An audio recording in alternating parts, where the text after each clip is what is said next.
This video is specifically for parents. I'm going to teach you the philosophy behind the entire method that we use to help get your kid to stop using drugs and alcohol. I mean, how to actually get their life back together. Imagine you'll be able to sleep at night comfortably. You won't be scared when the phone rings. Once you understand this concept, things are going to start to get better faster. So I used to have this friend, and he would always say, sometimes the best way to win a tug of war is to drop the rope.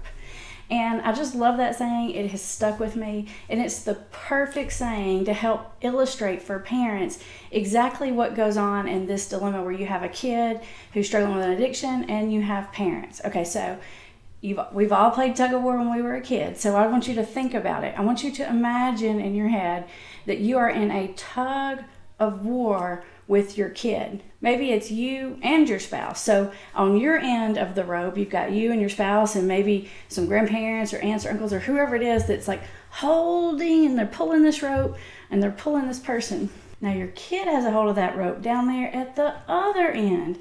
And the thing about it is they're turned around and they're holding the rope and they're pulling it and they're looking at you, and behind them, they can't see it because they're busy looking at you. I want you to imagine that there's like a giant hole, a pit, and it's filled with like spiky knives and snakes and glass and everything dangerous possible, swords, whatever, is all down in this pit right behind them.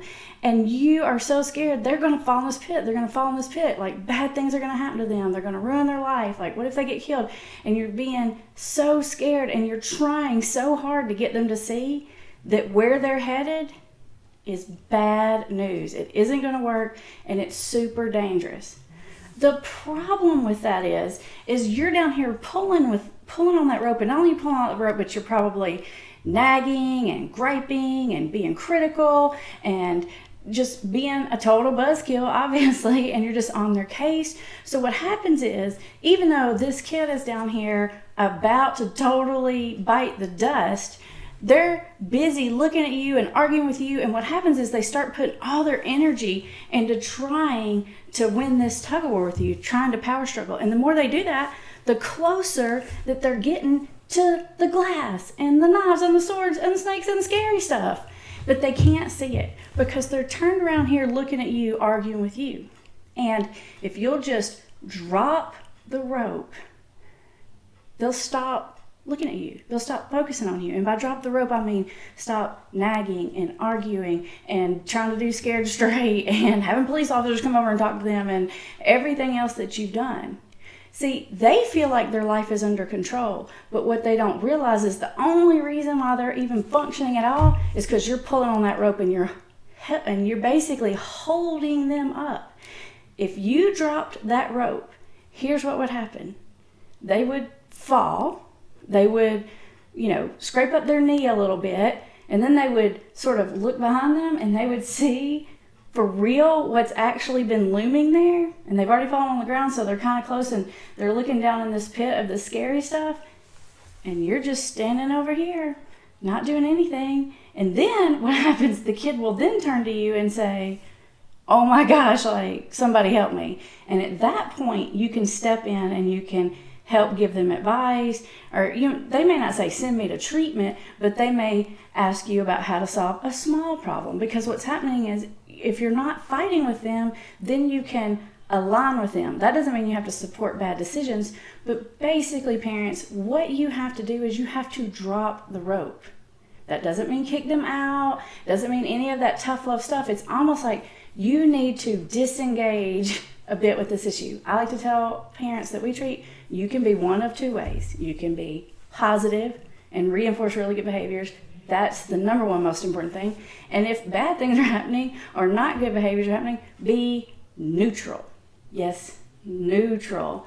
Now, I tell parents that sometimes, and they don't really listen to me, or maybe they don't understand neutral, because what they'll do is they'll just back up and be mad at the person and pout. And they won't say anything, but they'll be so mad at the person. And that's like love withdrawal. That's not neutral. So what I mean by neutral is when some kid's in here and they're telling me something crazy, I'll say, oh gosh, I don't know. Like, I've never been through that. I wonder what you think. I'll just sort of dance around it. Now, obviously, if your kid is telling you something that's like a major safety issue, you're going to have to weigh in on that. But all of these other things, like whether or not to turn in their homework and whether or not, Coach Smith is a jerkball and they should quit the team, you're going to have to back up out of that. You're trying to tell them things to help them learn, because you want to spare them the consequences and the hurt and difficulty that they're about to face. But it just doesn't work when a kid is on drugs. The reason it doesn't work is that consequences have to be so much bigger for someone on drugs. Now, I do have a video called Consequences Don't Cure Addiction, and that is absolute truth. You should totally check that out. But you've got to get someone's attention to even get them to consider thinking about maybe it's a little bit of a problem, or maybe they should cut back or something. And it's hard to get their attention because guess what the drug does? It anesthetizes them. So I like to say it's kind of like if you're like at the dentist and they have you all numbed up and anesthetized, and they're like cutting in there and they're drilling and blood and tooth and spit's going everywhere, and you're just laying there, and maybe you have some gas too, even better, and you feel fine. Now, you could be being slashed to pieces. Your literally face is being drilled into, but you're like, oh, I'm all good. I feel good. I don't know why y'all are acting crazy. You're trying to get a person that's basically anesthetizing any kind of difficult, bad information, pain, or whatever that they're going through. And that's why consequences don't work. You can't beat this thing in a power struggle. Now, you can back up and let them look at it, but they're not really going to feel it the same way as you want them to feel it. Like when you punish them and you take the Xbox away and you take the phone and the car and you say, I'm not paying for college and all that kind of stuff that you're going to do, they don't feel that discomfort because they're anesthetized under the drugs, the same way as you don't feel the discomfort of the dentist drilling in your face. But if you could have an outer body experience at the dentist, and even though you couldn't feel it, you could get up and walk around and look down at what was happening to you, you might freak out. You might say, get me the heck out of here. Like, no, that's not cool. So basically what you're trying to do is you're trying to get them to see what's happening. And in order to do that, you've got to back up and stop arguing with them and drop that rope. The faster you do that, the faster they're going to get better. And if you don't know how to do that, or if you're ready to do that but your spouse isn't on the same page, that's what we do at Hope for Families. We help parents get their kid better faster. Even if their kid doesn't think they have a problem, even if they're in denial, even if they're reluctant to go into treatment. Sometimes we never even see the kid, but we can help that parent learn how to get that kid to see the pit that they're about to fall into. And we can help that parent get their kid to make a different decision by setting the stage differently. It's a different kind of process. It's kind of like an intervention, but there's no like sitting in a circle or letters. We call it the invisible intervention. It's like a slow process that the person doesn't even know is happening, but we'll coach you through how to do that. If you feel like you need some help with that, a really good place to start would just be to subscribe to my YouTube channel, because I have thousands and thousands and thousands of dollars worth of information. Okay, I'm going to tell you kind of something that's a little bit uncomfortable, but it's really expensive to come in here and see me. Like, just to walk in the door at Hope for Families, that's a lot.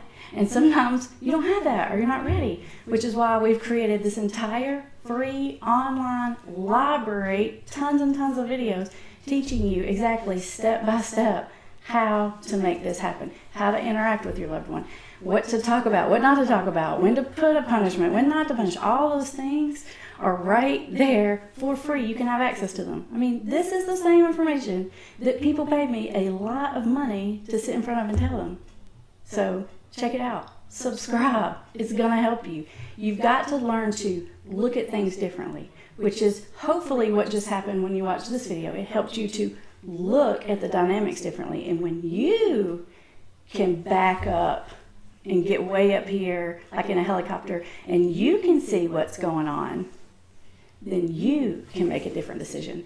And that's basically what we do here at Hope for Families. We're going to help you back up so you can see how you're getting pulled into this thing and how you're maybe keeping it going longer, definitely you didn't cause it. It is not your fault, but you probably are keeping it going a lot longer than it would have to otherwise. So once we can get you to back up and drop the rope, then they will back up and see what's going down, and they'll drop the rope too, so much faster. If you feel like you need more than just some videos and education, you can always pick up the phone or go online to our website and give us a call. You can schedule a free phone consult if you'd like.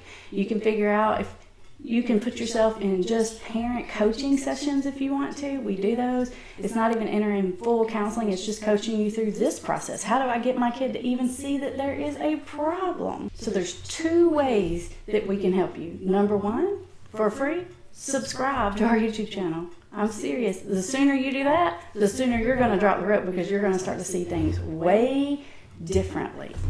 And if you want to go even above that in the next step, then go to our website, hopeforfamiliesrecoverycenter.com. Schedule a phone consult with one of our specialists. We're going to help you look at this situation so much differently. And once you can see what's happening, you'll make different decisions. And things are going to start getting better so much faster.